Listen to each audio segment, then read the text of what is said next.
A narrativa original é contada por Robert Walton, que estava navegando em seu navio pelas regiões árticas. Porém, o navio fica preso no mar congelado. A tripulação vê uma criatura se mover num trenó puxado por cachorros.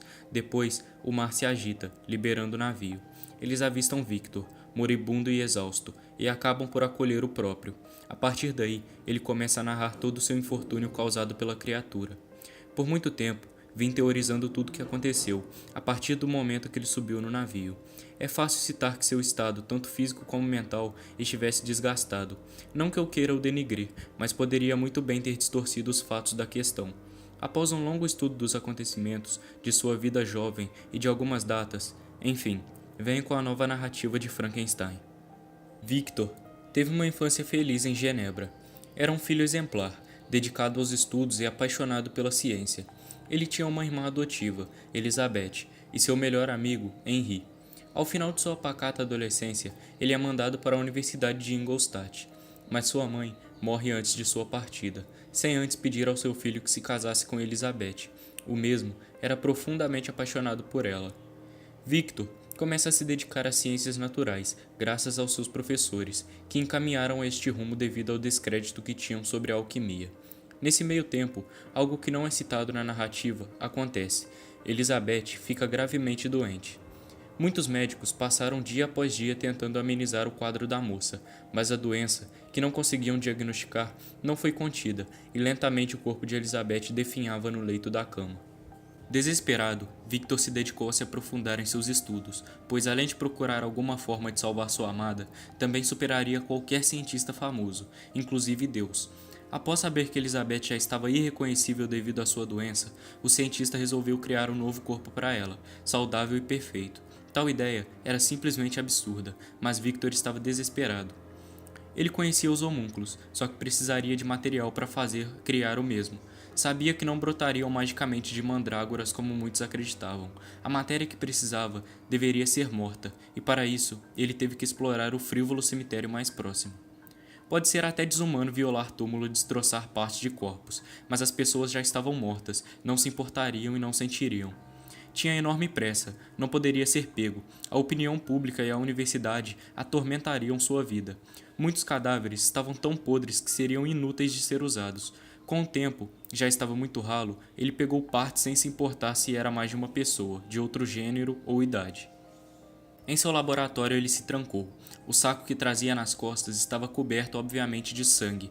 O homem despejou aquilo na mesa, cerrou algumas partes que sobrariam. Mesmo a carne morta ser mais frouxa que a viva, ele cortou com dificuldade. Depois, num quebra-cabeça infantil, ele montou um enorme corpo desproporcional. Ele não deixa claro como descobriu a fórmula de criar a vida. Talvez quisesse tomar o crédito inteiro para si, ou não deixar outro tolo ganancioso brincar de Deus como ele fez. O ponto da história que ele dá enfoque é o nascimento de sua criatura. Levou 2 anos de intenso trabalho. A criatura era a cobaia perfeita para criar vida. O ser nasce diferentemente do que se pensava. A criatura, vulgarmente conhecida como Frankenstein, havia nascido com pouco conhecimento do mundo. Ao invés de se enojar, Victor fica orgulhoso de seu trabalho, sabendo que poderia criar o corpo perfeito para Elizabeth. Victor avisa ao ser que precisaria partir para Genebra e pede a ele para obter partes novas, para poder concluir seu objetivo. Frankenstein acata a ordem de seu criador e parte pelas ruas desoladas. Victor se encontra com Henri, alegando estar com um terrível quadro de febre. Henri cuida dele, até que ele melhore. Depois o cientista se dirige para seu lar e fica transtornado ao saber que grande parte da herança de sua mãe seria entregue para seu irmão mais novo, William. Dias depois, Frankenstein retorna. Ele é capaz de falar e escrever, devido ao tempo que se dedicou a observar e ajudar uma família de nobres exilados em silêncio. Ele dá poucas partes desmembradas a Victor, alegando que não pode pegar mais porque foi terrivelmente perseguido por aldeões. Ele começa a questionar seu criador se não poderia parar, já que começou a sentir afeto pelo modo humano.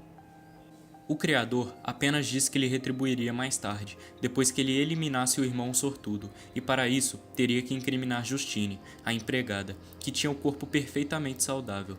Frankenstein mata o garoto e incrimina Justine, colocando uma joia do menino nas coisas dela. A empregada é enforcada, e Victor se aproveita da oportunidade de garantir o corpo perfeito. Frankenstein vai até a recém-feita vala da moça e a retira sem hesitar. Com tudo pronto em Orkneys, Frankenstein exige de Victor sua recompensa. Além da criatura estar livre de matar pessoas e ter que desmembrá-las, o cientista iria reconhecê-lo como seu filho. A surpresa surge quando Victor se nega ao fazê-lo, ditando que a criatura era apenas uma cobaia descartável assim que perdesse a utilidade, ou seja, quando os preparativos estavam já prontos. Frankenstein alega que Elizabeth já não tinha salvação, e ele não permitiria que Victor criasse mais uma criatura para ser rejeitada e desprezada pelo mesmo em sua loucura satânica. O monstro então destrói o corpo que Victor estava cuidando. Furioso, o cientista o amaldiçoa e foge, mesmo sabendo que Frankenstein iria segui-lo e detê-lo. O mesmo acaba indo se encontrar com Henry. Como muitos aldeões queriam capturar o monstro, Victor mata o seu amigo e forja a cena para parecer que a criatura o matou. Só que seu plano vai para o buraco, e ele é acusado, graças a um forte e bem pago alibi. Victor é inocentado e levado de volta à Suíça. Lá, ele pretende casar imediatamente com Elizabeth. Ele fica sozinho com a moça, mesmo não a visitando devido ao seu estado. Victor temia um possível confronto com o ser, até que ele é surpreendido com a visão de Elizabeth morta no leito da cama. Seu corpo já estava em estado de decomposição avançado. Frankenstein aparece e explica que ela morreu esperando por ele, e como Victor desperdiçou seu tempo criando um novo corpo para ela, Elizabeth acabou morrendo sem vê-lo. Frankenstein deixa seu pai para que pagasse caro pelos seus atos, e sozinho, corroído por sua própria loucura e irado, Victor promete destruir sua criação com toda a fúria que tinha no seu corpo.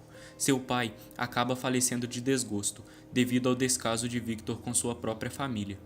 O cientista encontra a localização de Frankenstein e começa a caçá-lo. O fundo de investimento que ele usava era a herança gorda que recebeu após a morte de toda a sua família. O monstro decide caminhar em direção a uma região longínqua, na intenção de que Victor não prejudicasse mais ninguém além dele mesmo. Até que Victor é encontrado no Ártico e resgatado por Robert. Lá, ele conta a história fantasiosa de seus atos, para encobrir sua culpa e ter a possibilidade de ver o monstro morto. Mas no fundo, acaba lentamente ter sua mente corroída a cada mentira contada. Na trama final, Frankenstein invade o navio.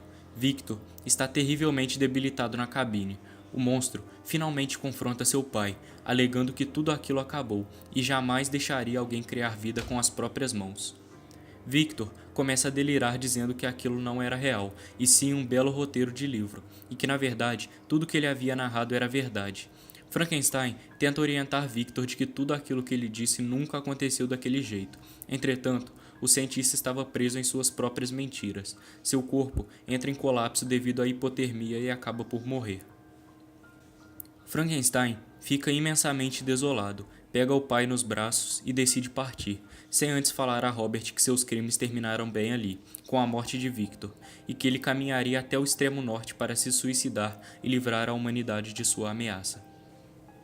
Após receber a carta da senhorita Walton, que tinha recebido de seu irmão Robert, fiquei intrigado com seu conteúdo. Seria mesmo isso real? Ou uma brincadeira dessa mulher que escreveu apenas para confundir-me? Parti em busca de respostas. Fui a Genebra e descobri que Victor realmente existiu, que ele era um cientista importante e que toda sua família estava morta. Fiquei desanimado em saber que não teria ninguém aqui para esclarecer a verdade, até que pedi para visitar o navio de Robert Walton. A cabine estava intocável. O capitão havia com mau agouro e respeitei sua decisão. Lá caminhei e pensei se aquilo era real. Robert alegava claramente que tudo aconteceu ali. Sentei naquela cama, até sentir algo sólido debaixo do colchão. Ao verificar, vi uma garrafa com uma mensagem. Eram 2 ou 3 folhas. Lá eram as notas de um certo monstro de carne retalhada. Talvez, quando ele tivesse ido atrás de Victor, ele tenha deixado para que as pessoas soubessem quem era o cientista de verdade. E assim, eu descobri horrorizado dos fatos. A mensagem guardei comigo. Sabia de que nada adiantaria, já que Victor se encontrava morto, mas eu sabia que a verdade ficaria guardada comigo para sempre. Victor era o verdadeiro monstro.